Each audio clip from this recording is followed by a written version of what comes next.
जगद्गुरु द्वाराचार्य विद्या वाचस्पती डॉक्टर रामकृष्णदास महाराज लहवितकर यांच्या अमृत महोत्सवानिमित्त आयोजित अखंड हरिनाम सप्ताह व श्री महाविष्णू यागास आजपासून भक्तिमय वातावरणात सुरुवात झाली आहे। पहिल्याच दिवशी सकाळी विधिवत पूजन, नामस्मरण व कीर्तन पार पडले। भाविकांनी मोठ्या संख्येने उपस्थित राहून या धार्मिक सोहळ्याचा लाभ घेतलाय। प्रथम झालेल्या प्रवचनात महाराजांनी संतांचे महत्त्व सांगत संत विचार हे समाजाला योग्य दिशा देणारे असून मानवाच्या जीवनाला संस्कार, सद्भावना व भक्तीचा मार्ग दाखवितात असे प्रतिपादन केलंय।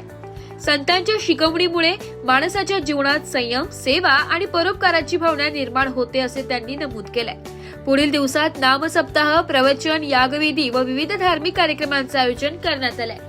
कारण नाशिक लोकशाही न्यूज मध्ये सर्व प्रेक्षकांचे स्वागत। तर आपण आलेलो आहोत लहवितवाडी येथे। तर येथे अखंड हरिनाम सप्ताह सुरू झालेला आहे आणि डॉक्टर रामकृष्ण लहवितकर महाराजांचे कीर्तन देखील इथे राहणार आहे। तर आपल्या सोबत संत निवृत्तीनाथ महाराज संस्थेचे अध्यक्ष आहेत निलेशजी महाराज। तर आपण यांच्याकडून अधिक माहिती जाणून घेऊया। वारकरी संप्रदायाचे आदरवयू, आमच्या सर्वांचे प्रेरणास्थान आणि आपल्या नाशिक जिल्ह्याचे संपूर्ण महाराष्ट्राला ओळख पटवून देणारे आमच्या सर्वांचे मार्गदर्शक आदरणीय जगद्गुरु डॉक्टर रामकृष्ण महाराज लहवितकर यांचा अमृत महोत्सवी समारोह या ठिकाणी लहवीत या ठिकाणी अत्यंत उत्साहात संपन्न होत आहे। आज त्याचा प्रथमच दिवस आहे। नाशिक जिल्ह्यातील संपूर्ण वारकरी भाविक असतील, गुणीजन असतील, कीर्तनकार असतील आणि सर्वच ग्रामस्थांनी लहवीतच्या या सर्वांनी मिळून हा उत्सव करण्याचं गेल्या वर्षभरापूर्वीच ठरवलं होतं आणि त्याला प्रत्यक्षात स्वरूप प्राप्त झालेलं आहे। अत्यंत भव्य दिव्य असा राज्यस्तरीय अखंड हरिनाम सप्ताह संपन्न या ठिकाणी होणार आहे। त्याचा पहिला दिवस आहे। विनापूजनाने पहाटे याचा प्रारंभ झालेला आहे आणि आज जगद्गुरु संत तुकाराम महाराज यांचे वंशज कान्होबा महाराज देहूकर यांच्या संध्याकाळच्या कीर्तनाने आज या उत्सवाचा प्रारंभ होत आहे। सकाळी सत्रातही कीर्तन आज झालं आहे। संत निवृत्तीनाथ समाधी संस्थांचे वंश परंपरागत पुजारी जयंत महाराज गोसावी यांच्या कीर्तनाने सकाळी प्रारंभ झाला आणि महाराष्ट्रातील सर्वच नामांकित कीर्तनकार, सर्व आध्यात्मिक क्षेत्रातील सर्व ज्येष्ठ व्यक्तिमत्व यांची हजेरी या सोहळ्यासाठी लाभणार आहे। मला असं वाटतं नाशिक जिल्ह्याने या संधीचा, या कीर्तन श्रवणाचा असेल, प्रवचन श्रवणाचा लाभ घ्यावा आणि सर्वांनी जास्तीत जास्त संख्येने या ठिकाणी उपस्थित राहावा। अमृत महोत्सवी समितीच्या वतीने मी सर्वांना वारकरी भाविकांना आमंत्रित करतो। धन्यवाद। तस आपण काही महान रथींचे आपण आताच भाषण ऐकलेले आहेत। तर आपल्या सोबत आहे डॉक्टर रामकृष्ण महाराज जे लहवितकर आणि इथलेच स्थायिक आहेत। तर आपण त्यांच्याकडनंच या कार्यक्रमाविषयी अधिक माहिती जाणून घेऊया। खरं तर महाराष्ट्राची लोकसंस्कृती आणि लोकपरंपरा ज्या वारकरी पंथामध्ये सामावलेली त्या परंपरेचा मी 60 वर्षापेक्षा अधिक काल सेवारत आहे। कीर्तन, प्रवचन आणि सत्संगाच्या माध्यमातून समाज प्रबोधनाचं काम आतापर्यंत करत आलो आणि माझ्या वयाची यावर्षी 75 वर्ष आहे।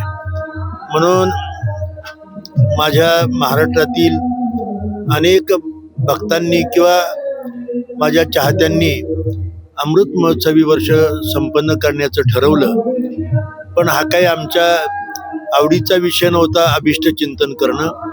पण या अमृत वर्षाच्या निमित्तानं काही सत्संग घडावा, समाजामध्ये संस्कृती आणि संस्काराचं बीजारोपण व्हावं, धर्म, ईश्वर आणि राष्ट्राबद्दल लोकांचं प्रामाण्य वाढावं म्हणून अखंड हरिनाम सप्ताह आणि लोककल्याणार्थ विष्णुयाग यज्ञ असं या कार्यक्रमाचं आयोजन करण्यात आलेलं आहे। या निमित्तानं महाराष्ट्रातील अनेक संत वर्यांना निमंत्रित केलेलं आहे।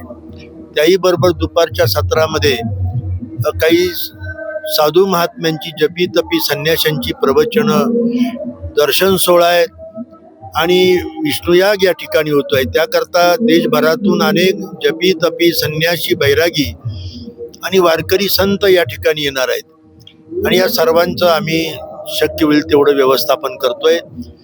आलेल्या सर्वांना अन्नदान करण्याचा मी प्रयत्न करतोय। आज आरंभ झालाय त्याचा आणि याला चांगल्या तऱ्हेनं लोक प्रतिसाद देतात, यात मोठा आनंद आम्हाला वाटतो। आत्ताच महाराजांनी सांगितल्याप्रमाणे लहवीतकरांसाठी आनंदाची बातमी तयार झालेली आहे. तसेच लहवीतकरच नाही तर संपूर्ण नाशिक व संपूर्ण महाराष्ट्रातील अनेक महान असे कार्यक्रमाला उपस्थिती लाभणार आहेत. तर आपण बघू शकतो की अनेक मान्यवर देखील इथे उपस्थित राहणार आहेत आणि सरांनी सांगितल्याप्रमाणेच या भक्तिमय वातावरणामध्ये सर्व लहवीतकरांनी तसेच नाशिककरांनी याचा आनंद घ्यावा असे आवाहन नाशिक लोकशाही न्यूज तर्फे देखील करण्यात आलेले आहे. धन्यवाद.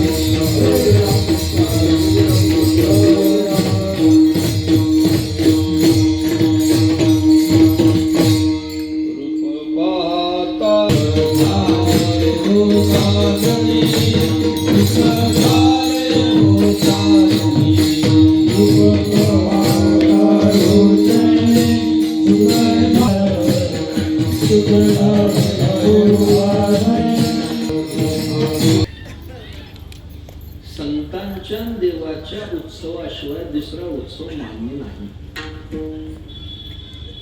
पण वैयक्तिक बाबांची आयुष्याची 75 वर्ष पूर्ण झाली म्हणून उत्सव नाही.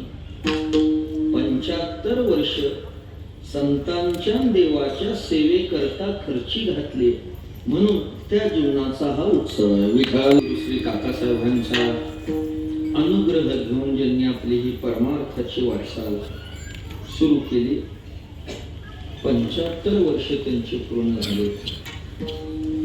त्यांच्याकडे पाहिल्यावर वाटत नाही तसे. त्यांची उमेद, त्यांच्या ठिकाणी असणाऱ्या निष्ठा एखाद्या तारुण्याला लाजवेल अशा प्रकारची त्यांची उमेद आहे. असं जरी असले. ब्युरो रिपोर्ट, नाशिक लोकशाही न्यूज, नाशिक.